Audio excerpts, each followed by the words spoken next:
Hello and welcome to CSB IAS Academy. In this video lecture, we are going to discuss two important government schemes which were launched very recently. Atmanirbhar Bharat Abhiyan అనేది మనం COVID-19 అనే సంక్షోభాన్ని ఒక ఆపర్చునిటీగా మార్చుకొని భారత ఆర్థిక వ్యవస్థలో కొత్తగా ఒక నూతనోత్తేజం తీసుకురావడానికి కేంద్ర ప్రభుత్వం తీసుకొచ్చిన ఒక comprehensive economic reform package. So Atmanirbhar అనే పదానికి అర్థం సెల్ఫ్ రిలయంట్. సో ఇండియాని అన్ని రంగాల్లో, సో అన్ని సెక్టార్స్లో, right from agriculture up to infrastructure, అన్ని సెక్టార్స్లో సెల్ఫ్ రిలయంట్గా మార్చడానికి అని చెప్పేసి ఉద్దేశించిన కార్యక్రమమే ఆత్మనిర్భర్ భారత్ అభియాన్. ఓకే, సో కోవిడ్-19 మనం చూసాం. కోవిడ్-19 తర్వాత అన్ని ఆర్థిక వ్యవస్థలు దెబ్బతిన్నాయి. సో అన్ని సెక్టార్స్ దెబ్బతిన్నాయి. సమాజంలోని అన్ని వర్గాల వారు ఏదో ఒక రూపంలో నష్టపోయారు. సో దీన్ని నిజానికి ఇది ఒక క్రైసిస్ అయినా కూడా ఈ క్రైసిస్ని మనం ఒక ఆపర్చునిటీగా మార్చుకొని కాంప్రహెన్సివ్ రీఫార్మ్స్ని తీసుకురావడం ద్వారా మన ఎకనామిక్ సిస్టమ్ని లేదా మన ఎకానమీని కొత్తగా డిఫైన్ చేసి మన పొటెన్షియల్కి తగ్గట్టుగా ఎకనామిక్ గ్రోత్ని సాధించడానికి అని చెప్పేసి ఆత్మనిర్భర్ భారత్ అభియాన్ని తీసుకొచ్చారు.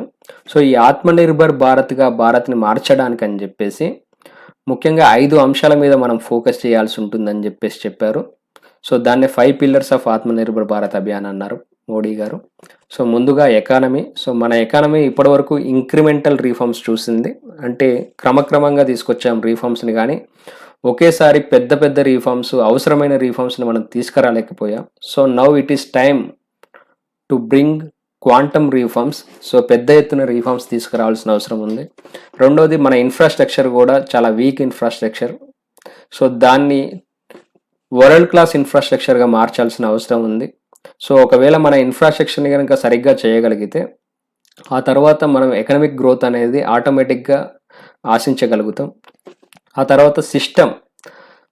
ఇప్పుడు మనం చూస్తున్న 21st సెంచరీ ఎకానమీ అనేది it is technology driven economy. Okay, technology ఆధారంగా నడుస్తున్న ఎకానమీ. కొత్త కొత్త టెక్నాలజీస్ వచ్చాయి. సో వాటి ఆధారంగానే ఇప్పుడు ఎకనామిక్ గ్రోత్ అనేది నడుస్తుంది. అందుకని చెప్పేసి ఈ కొత్త టెక్నాలజీస్ని మనం తొందరగా అందిపుచ్చుకొని వాటిని మన ఎకనామిక్ సిస్టంలో, మన ప్రాసెసెస్లో ఇంటిగ్రేట్ చేయడం ద్వారా సో కొత్త ఇండియాని, ఒక న్యూ ఇండియాని మనం తీసుకురాగలగాలి. సో అది సిస్టమ్స్ అనే మాట అర్థం. ఆ తర్వాత వైబ్రెంట్ డెమోగ్రఫీ.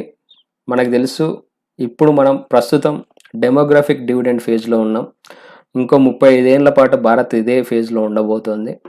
దాని అర్థం ఏంటి అంటే మన దేశంలో డిపెండెంట్ పాపులేషన్ కంటే వర్కింగ్ ఏజ్ పాపులేషన్ ఎక్కువ ఉండబోతున్నారు.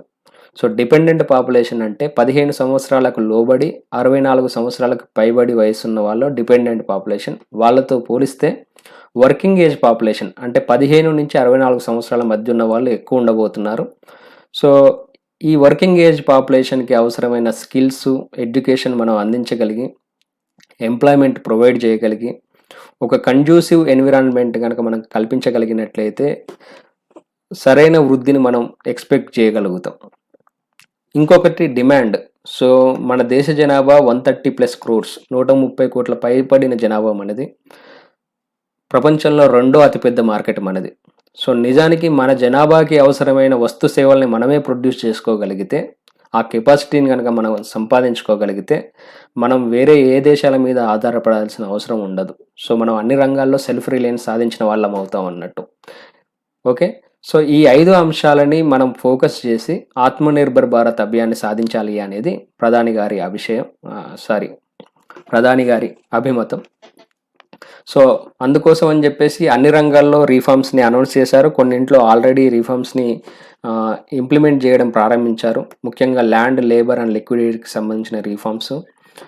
దాంతోపాటు వెంటనే ఎకానమీని కిక్ స్టార్ట్ చేయడానికి లేదా ఎకానమీలో వెంటనే ఉత్తేజం నింపడానికి అని చెప్పేసి 20 లక్షల కోట్ల విలువైన ఎకనామిక్ స్టిమ్యులస్ ప్యాకేజ్ని అనౌన్స్ చేశారు. ఇది మన జీడిపిలో 10% సమానం. సో ఇలా ఆత్మనిర్భర్ భారత్ అభియాన్ కింద కొత్తగా కొన్ని స్కీమ్స్ అనౌన్స్ చేశారు.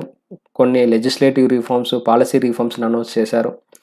ఆ క్రమంలో భాగంగా అనౌన్స్ చేసిన 2 స్కీమ్స్ గురించి మనం ఇప్పుడు చూస్తున్నాం. ఒకటిది ప్రధానమంత్రి formalisation of micro food enterprises scheme, PMFME scheme అంటాం సింపుల్గా. సో దీన్ని ఇంప్లిమెంట్ చేయబోయే ministry ministry of food processing industries.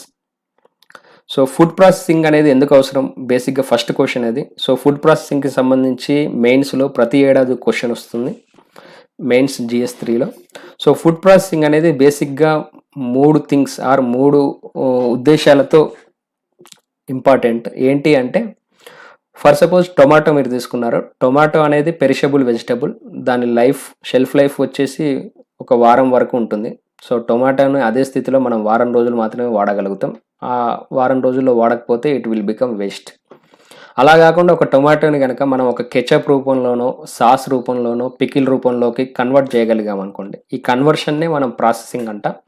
అందువల్ల ఆ కెచప్ యొక్క షెల్ఫ్ లైఫ్ అనేది దాదాపు 6 నెలల నుంచి 1 ఇయర్ వరకు ఉంటుంది. సో అలా వారం రోజులుగా ఉన్న షెల్ఫ్ లైఫ్ని మనం 1 ఇయర్ వరకు ఎక్స్టెండ్ చేయగలిగాం. రెండోది వాల్యూ కూడా. సో మామూలుగా టొమాటో ఒక కేజీ 10 రూపాయలు ఉంటుంది అనుకుంటే, 1 కేజీ టమాటో కేచప్ వాల్యూ దానికంటే 2-3 రెట్లు ఎక్కువ ఉంటుంది. ఇక మూడోది వేస్టేజ్ని కూడా రిడ్యూస్ చేయగలిగాం. So tomato otherwise it would have become wastage after 7 days. కానీ అలాంటి దాన్ని మనం వేస్ట్ కాకుండా కాపాడగలిగాం అన్నట్టు, వేరే రూపంలోకి మార్చి. సో ఇలా వేస్టేజ్ని రిడ్యూస్ చేయడానికి, వాల్యూని ఎన్హాన్స్ చేయడానికి, షెల్ఫ్ లైఫ్ని ఎన్హాన్స్ చేయడానికి అని చెప్పేసి ఫుడ్ ప్రాసెసింగ్ ఇండస్ట్రీ అనేది చాలా క్రూషియల్. మన దేశంలో ఫుడ్ ప్రాసెసింగ్ ఇండస్ట్రీ అనేది ఇంకా నేసెంట్ స్టేజ్లోనే ఉందని చెప్పుకోవచ్చు. మొత్తం ఫుడ్ ప్రాసెసింగ్ ఇండస్ట్రీలో 25 లక్షల యూనిట్లు or 25 lakh food processing industries. They are unorganised and unregistered. Unorganised అంటే ఒక వ్యక్తి లేదా కొంతమంది సెల్ఫ్ ఎంప్లాయిడ్ వర్కర్స్ కలిపి నడిపించుకునే ఆర్గనైజేషన్స్ ఇవన్నీ కూడా. They are unregistered. సో వాటికి ఒక ఫార్మల్ రికగ్నిషన్ అంటూ ఉండదు. అంతేకాకుండా మొత్తం ఫుడ్ ప్రాసెసింగ్ ఇండస్ట్రీలో లేదా ఫుడ్ ప్రాసెసింగ్ సెక్టార్లో ఎవరైతే ఉపాధి పొందుతున్నారో అందులో 75% ఇలాంటి అన్రికగ్నైజ్డ్ అండ్ అన్ఆర్గనైజ్డ్ ఇండస్ట్రీస్లోనే పనిచేస్తున్నారు. వీటిలో 66% they are located in rural areas and 80% of them are family owned or family based businesses. అయితే వీటికి కొన్ని సమస్యలు ఉన్నాయి. There are some challenges associated with micro food processing industries. ఏంటి అంటే యాక్సెస్ టు క్రెడిట్. సో ముఖ్యంగా వాటికి ఇన్స్టిట్యూషనల్ క్రెడిట్ అనేది లభించదు. సో బ్యాంకుల ద్వారా కానీ ఇతర ఆర్థిక సంస్థల ద్వారా వీటికి రుణ సదుపాయం ఉండదు. రెండోది, ఒకవేళ వాటికి రుణం లభించినా దాని మీద రేట్ ఆఫ్ ఇంట్రెస్ట్ ఎక్కువ ఉండడం. సో ఆ కారణంగా కాస్ట్ ఆఫ్ క్రెడిట్ అనేది ఎక్కువైపోవడం. కొత్తగా అందుబాటులోకి వస్తున్న మోడర్న్ టెక్నాలజీ అనేది వీళ్ళకి అందుబాటులో లేకపోవడం. ఎందుకంటే technology is capital intensive basically. So టెక్నాలజీని వీళ్ళు యాక్సెస్ చేయాలంటే లేదా టెక్నాలజీని వీళ్ళు సంపాదించాలంటే వీళ్ళు ఖర్చు పెట్టే స్తోమత వీళ్ళకు ఉండాలి. కానీ వీళ్ళకి ఇన్స్టిట్యూషనల్ క్రెడిట్ ఉండదు. సో బయట అప్పు పుట్టే పరిస్థితి ఉండదు. సో వీళ్ళకి వచ్చే కొద్దిపాటి అమౌంట్లో కొత్త టెక్నాలజీ మీద ఇన్వెస్ట్ చేయలేరు. రెండోది, there is fragmentation in food supply chain. So మామూలుగా వీళ్ళు ఫుడ్ ప్రాసెసింగ్ ఇండస్ట్రీస్ అనేవి వాటి నుంచి వచ్చే ప్రాసెస్డ్ ప్రొడక్ట్స్ని అర్బన్ ఏరియాలో ఉండే పీపుల్ కన్జ్యూమ్ చేస్తారు జనరల్గా. ప్రాసెస్డ్ ఫుడ్ని కన్జ్యూమ్ చేసేవాళ్ళు అర్బన్ పీపుల్ జనరల్గా. కానీ ఇవన్నీ కూడా రూరల్ ఏరియాస్లో లొకేట్ అయి ఉన్నాయి. సో ఆ రకంగా ఈ సప్లై చైన్లో ఒక రకంగా ఫ్రాగ్మెంటేషన్ ఉంది. There is a gap in food supply chain. రెండోది, safety and quality standards. Food అనేది నేరుగా ప్రజల ఆరోగ్యాన్ని, ప్రజల జీవితాన్ని ప్రభావితం చేసే అంశం. Okay, so unless it is safe and quality product we cannot ensure the health of people. So అది కనుక సేఫ్ అండ్ క్వాలిటీ ప్రోడక్ట్ కాకపోతే ప్రజల ఆరోగ్యానికి మనం భరోసాని ఇవ్వలేము. సో ఈ ఫుడ్ ప్రోడక్ట్స్కి సంబంధించిన సేఫ్టీ స్టాండర్డ్స్ని FSSAI food safety standards authority of India వాళ్ళు నిర్ధారిస్తారు. ఆ స్టాండర్డ్స్కి అనుగుణంగా వీళ్ళ ఉత్పత్తులు ఉండాలి. కాకపోతే వీళ్ళకి దానికి సంబంధించిన అవేర్నెస్ ఉండకపోవడం వల్ల they cannot even know whether their products are complying with FSSAI guidelines or not. Okay, so దీనికి ప్రధాన కారణం వాళ్ళు అన్రిజిస్టర్డ్గా, అన్ఆర్గనైజ్డ్గా ఉండడమే. సో దీన్ని గమనించి ప్రభుత్వం వాళ్ళని ఫార్మలైజ్ చేయడానికి, వాళ్ళకి అవసరమైన ఈ ఛాలెంజెస్ ఏవైతే ఉన్నాయో వాటిని అలివియేట్ చేయడానికి తీసుకొచ్చిన స్కీమే ప్రధానమంత్రి formalisation of micro food enterprises scheme. So దీని ప్రకారం వాళ్ళ కాంపిటేటివ్నెస్ పెంచడానికి, ఈ ఇండస్ట్రీని మోడర్నైజ్ చేయడానికి ఉద్దేశించిన పథకం ఇది. అండ్ వాళ్ళకి అవసరమైన ఫైనాన్స్ లేదా క్రెడిట్‌ని యాక్సెస్ చేసేలా, అంటే బ్యాంకులు వాళ్ళకి రుణాలు ఇచ్చేందుకు ప్రోత్సహించేలా, వాళ్ళకు వస్తున్న ఆదాయాల్ని ఇంప్రూవ్ చేసేలా, సో వాళ్ళు క్వాలిటీ అండ్ సేఫ్టీ స్టాండర్డ్స్ని పాటించేలా చూడడం. ఒకవేళ if they are led by women, అంటే మహిళలు నడిపిస్తున్న ఎంఎఫ్ఎస్ అంటే మైక్రో ఫుడ్ ఇండస్ట్రీస్ అయితే వాటి మీద ప్రత్యేక శ్రద్ధ పెట్టడం. యాస్పిరేషనల్ డిస్ట్రిక్ట్స్ అంటాం. యాస్పిరేషనల్ డిస్ట్రిక్ట్స్ అంటే మామూలుగా ఇవి హ్యూమన్ డెవలప్మెంట్ ఇండిసెస్ పరంగా, ఇన్ఫ్రాస్ట్రక్చర్ పరంగా అట్టడుగున్న జిల్లాలు ఇవి. సో వీటి మానిటరింగ్ కోసం అని చెప్పేసి, వీటిని డెవలప్ చేయడానికి అని చెప్పేసి కేంద్ర ప్రభుత్వం ఒక పథకం తీసుకొచ్చింది, యాస్పిరేషనల్ డిస్ట్రిక్ట్స్ ప్రోగ్రామ్ అంట. నీతి ఆయోగ్ వాటిని మానిటర్ చేస్తూ ఉంటుంది. సో అలాంటి డిస్ట్రిక్ట్స్లో ఉన్న ఇండస్ట్రీస్ మీద ప్రత్యేక శ్రద్ధ పెట్టడం, ఈ ఇండస్ట్రీస్ నుంచి వచ్చే వేస్ట్ నుంచి ఏదో ఒక బై ప్రోడక్ట్ గానో లేదా ఎనర్జీని, ఆ వేస్ట్ని ఎనర్జీగా కన్వర్ట్ చేయడమో, ఇలాంటి యాక్టివిటీస్ని ప్రమోట్ చేయడం. అండ్ మైనర్ ఫారెస్ట్ ప్రొడ్యూస్ అంటాం. సో మైనర్ ఫారెస్ట్ ప్రొడ్యూస్ అంటే అటవీ ఉత్పత్తులు అంటాం కదా. ఈ అటవీ ఉత్పత్తుల్లో టింబర్, కలప తప్ప మిగతా వాటన్నిటిని కూడా మైనర్ ఫారెస్ట్ ప్రొడ్యూస్ అని అంటాం. సో చెట్ల నుంచి వచ్చే ఉత్పత్తులన్నిట్లో ఒక్క కలపని వదిలేస్తే మిగతా అన్నీ కూడా మైనర్ ఫారెస్ట్ ప్రొడ్యూస్ అవుతాయి. సో వాటి మీద స్పెషల్ ఎంఫసిస్ పెట్టడం. అండ్ ఈ ఇండస్ట్రీని మొత్తంగా అనార్గనైజ్డ్ నుంచి ఆర్గనైజ్డ్లోకి మార్చడం, లేదా ఇన్ఫార్మల్ నుంచి ఫార్మల్గా మార్చడం అనేది ఈ పథకం యొక్క ఉద్దేశం. And it is a centrally sponsored scheme. So మనకి సెంట్రల్లీ స్పాన్సర్డ్ స్కీమ్కి సెంట్రల్ సెక్టార్ స్కీమ్కి తేడా మనకు తెలియాలి. సో సెంట్రల్లీ స్పాన్సర్డ్ స్కీమ్లో the funding will be shared by centre and states. Okay, ఆ పథకం అమలుకి అవసరమైన ఫండింగ్ని కేంద్ర రాష్ట్ర ప్రభుత్వాలు పంచుకుంటాయి. ఓకే, జనరల్గా ఈ షేరింగ్ ఫార్ములా అనేది 60:40గా ఉంటుంది. 60% కేంద్ర ప్రభుత్వం ఇస్తే 40% రాష్ట్ర ప్రభుత్వాలు పెట్టుకోవాల్సి ఉంటుంది. కాకపోతే ఈ ఫార్ములా అనేది రిజిడ్ ఫార్ములా ఏం కాదు. కొన్ని స్కీమ్స్కి అది 75:25గా ఉండొచ్చు, 50:50గాను ఉండొచ్చు. కాకపోతే బేసిక్ థింగ్ ఏంటి అంటే the funding will be shared between centre and states. Okay, the scheme will be jointly funded by centre and states అనేది ఇంపార్టెంట్. అలా కాకుండా సెంట్రల్ సెక్టార్ స్కీమ్స్లో the funding will be totally by the union government. Union గవర్నమెంటే మొత్తం funding కనుక ఇస్తే దాన్ని central sector scheme అంటాం. అలా కాకుండా ఫండింగ్ని కేంద్ర రాష్ట్ర ప్రభుత్వాలు పంచుకోవాల్సి వస్తే దాన్ని సెంట్రల్లీ స్పాన్సర్డ్ స్కీమ్ అంటాం. ఓకే, ఈ బేసిక్ తేడాని మనం దృష్టిలో పెట్టుకోవాల్సి ఉంటుంది. సో ఆ రకంగా ఇది సెంట్రల్లీ స్పాన్సర్డ్ స్కీమ్. 60:40 రేషియోలో కేంద్ర రాష్ట్ర ప్రభుత్వాలు పంచుకుంటాయి. దాదాపు 2 లక్షల యూనిట్స్ కవర్ అయ్యేలాగా ఈ పథకాన్ని డిజైన్ చేశారు. అండ్ మనం ఇందాకే చెప్పుకున్నట్టు వాళ్ళకి క్రెడిట్ ఫెసిలిటీస్ అందేలాగా చూడడం, అంటే వాళ్ళకి రుణాలు అందేలాగా చూడడంతో పాటు అవసరమైతే గవర్నమెంట్ సబ్సిడీ కూడా ఇస్తుంది. దాదాపు 35% of the project cost. For suppose ఒక 10 లక్షల రూపాయల ప్రాజెక్టు లేదా 10 లక్షల రూపాయల విలువైన యూనిట్ని నెలకొల్పుతున్నారనుకుంటే 3.5 లక్షల వరకు కేంద్ర ప్రభుత్వం సహాయం చేసే అవకాశం ఉంటుంది. మిగతా మొత్తాన్ని రుణ రూపంలో బ్యాంకుల నుంచి ఇప్పించే అవకాశం ఉంటుంది. ఓకే, అంతేకాకుండా వీళ్ళకి అవసరమైన స్కిల్స్లో ట్రైనింగ్ ఇవ్వడం అండ్ టెక్నికల్ అప్గ్రేడేషన్. సో కొత్త టెక్నాలజీస్ని వీళ్ళు అడాప్ట్ చేసుకునేలా చూడడం. And entrepreneurship development. ఓకే, ఆంట్రప్రెన్యూర్షిప్ స్కిల్స్ని ఏవైతే ఉన్నాయో వాటిని ఎన్హాన్స్ చేయడం. And national and state level ఇన్స్టిట్యూషన్స్ని తీసుకొచ్చి వాళ్ళ ద్వారా శిక్షణ ఇప్పించి ఈ micro food processing enterprises food safety and quality standards పాటించేలా చూడడం. సో వాళ్ళకి అవసరమైన శిక్షణను ఇప్పించడం అన్నట్టు. సో అంతేకాకుండా కొత్త ప్రోడక్ట్స్ని డెవలప్ చేసేందుకు అవసరమైతే వీళ్ళకి హ్యాండ్ హోల్డింగ్ చేయడం కూడా ఈ పథకం యొక్క ఉద్దేశం. సో ఈ రకంగా దాదాపు 9 లక్షల వరకు కొత్త జాబ్స్ క్రియేట్ చేయొచ్చని, కొత్తగా ఒక 8 లక్షల మైక్రో ఎంటర్ప్రైజెస్కి సహాయం చేయొచ్చు అని చెప్పేసి ప్రభుత్వం అంచనా వేసింది. ఇక రెండో స్కీమ్ వచ్చేసి ప్రధానమంత్రి స్ట్రీట్ వెండర్స్ ఆత్మనిర్భర్ నిధి, సింపుల్గా పిఎం స్వనిధి అంటాం. సో దీని ఇంప్లిమెంటింగ్ మినిస్ట్రీ యాక్చువల్గా ministry of housing and urban affairs. అయితే ఈ ఇంప్లిమెంటేషన్ బాధ్యతని సిడ్బీకి అప్పచెప్పారు. So small industries development board of India అంటాం.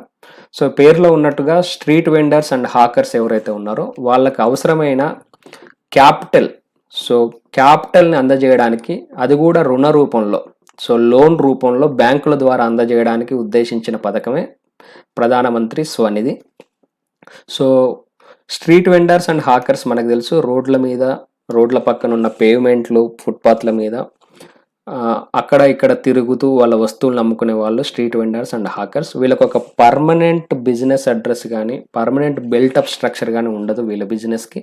సో ఒక చోటు నుండి ఇంకో చోటుకి వెళ్తూ వాళ్ళ వస్తువులను అమ్ముకుంటూ ఉంటారు, లేదా ఒక టెంపరరీ షెల్టర్ లాంటివి లేదా టెంపరరీ బిల్టప్ స్ట్రక్చర్ లాంటివి వేసుకొని అందులో వాళ్ళు ఎకనామిక్ యాక్టివిటీస్ నిర్వహిస్తూ ఉంటారు. సో బేసిక్గా ఫ్రూట్స్ అమ్మేవాళ్ళు, వెజిటబుల్స్ అమ్మేవాళ్ళు, అపారల్స్ అమ్మేవాళ్ళు, షూస్ అండ్ ఫుట్వేర్ అమ్మేవాళ్ళు, కొంతమంది బార్బర్స్, కాబ్లర్స్, ఇలాంటి వాళ్ళందరూ కూడా ఫుట్పాత్ల మీదనే వాళ్ళ వ్యాపారం నిర్వహిస్తూ ఉంటారు. వాళ్ళకి కావాల్సిన క్యాపిటల్ అనేది చాలా తక్కువ. సో వాళ్ళకి వాళ్ళ వాళ్ళ వ్యాపారానికి పెట్టుబడి చాలా తక్కువ అవసరం. వందల రూపాయల నుంచి కొన్ని వేల రూపాయల వరకు.